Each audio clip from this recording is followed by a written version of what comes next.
Okay, Shalom, what do you have to say about the implementation of new fines in Goa? See, first and foremost, these fines which are there, whether they are required or not, that is what the government should first ensure. First and foremost, before any fine has been imposed, the government should see that they have the necessary infrastructure. If you see across all the major junctions, the government has today put CCTV cameras. Now these CCTV cameras which they have they linked them somewhere? Is there any documentation that is taking place? As recently I have seen, there was one accident that took place in Porvorim, and in that accident, though there is a CCTV camera in that same junction, they could not get anything close to that Neo Majestic, but they had to get it from the CCTV camera of the petrol pump which was there. So if these CCTV cameras have been put, obviously the government has spent money for that infrastructure, and therefore it is necessary that these particular CCTV cameras are linked.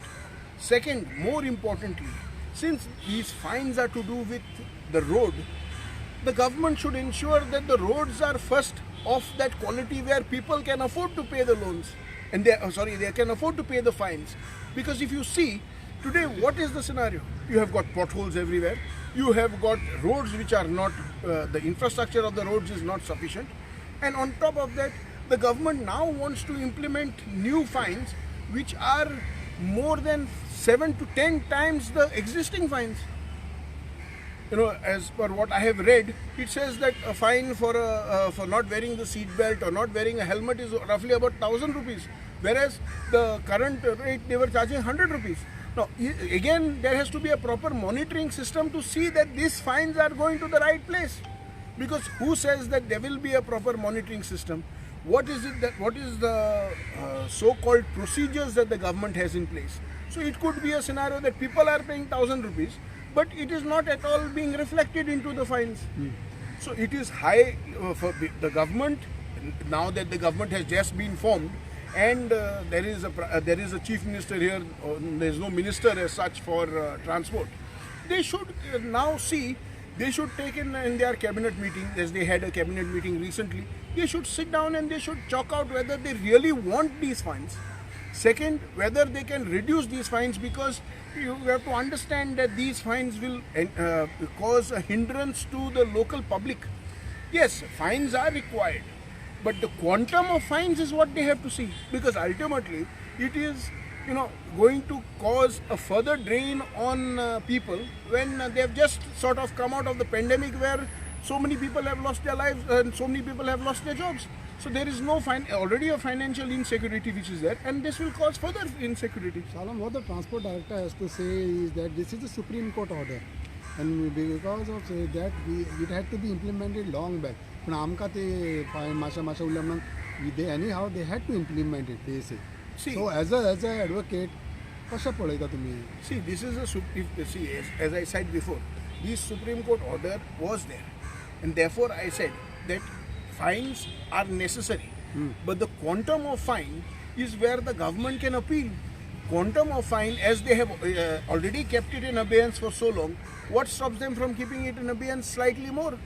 It was already in abeyance if they are saying it was implemented before. So why on what basis did they not implement it before? Enough time had been left, Manda. So that's what I'm saying. See, the fact is that if time is the criteria, and if they can lapse a Supreme Court order, that means they can already give in more time and move in an application which will give them further relaxation. Because if they, for so long they could relax it, they can relax it. Now, the quantum is what they should actually find out. They should actually appeal, because in a scenario, Supreme Court says the fines are needed. And fines are needed because people are not following proper road sense. Now, when you are not following proper road sense, the fines are required, which I am not denying. But how much should people pay? Can the government appeal? Can the government, as they had already relaxed it before, can they relax it for a further period? As the Chief Minister announced in his budget, he says no new taxes. So if there was no new taxes, fine which is going to cause you 10 times the fine amount is obviously going to cause a hindrance, because at some point of time, it's not that people purposely forget to wear a seat belt or people forget to wear a helmet, it causes a lot of hindrance to a person who's listening. Because if you go today now to the market, if you are in Panjim market, where will you keep your helmet? So people don't wear the helmet. Now it is only front person wearing helmet because the Supreme Court had come out with front and back. both. So if it is both, then both the helmets have to be kept. So see, there are a lot of things which the government has to appeal. How I do you- cannot talk with regards to the Supreme Court judgment because obviously it is there is a judgment which is there and therefore it is binding on everybody. How do you see this enforcement authority where RTO comes in one side and the other side police officials come? No, that's what I said before. See, there need that there is both the authorities are in tandem. Both the authorities know what each other is doing, and more importantly, there has to be some proper procedure because just anybody and everybody cannot start. If you have seen police, they stop on the road, they stop somebody, they say this is the amount of fine. Now, where is it? Means on there are RTO people, there are CCTV cameras, there are other things. So there have enough amount of infrastructure which the government has spent on. So why they don't use that? See, there is infrastructure which they have spent so that people can find out how much or how far people are going. So adhering to those norms is what the two agencies which are there primarily have to see. And what only thing is, such a big hike will cause a huge loss to the people. Because tomorrow if you are caught, you are paying with so much more. So in a scenario, if the government can help, if the government can appeal, the government should go all out to help the people of the state because it is a further this thing. Today we have already seen petrol has hit 102. Correct. So already people are paying high. Now on these fines which are going to come, if you are caught, you are paying a fine of 1,000 rupees. Okay. So it's for the government to decide. Yes.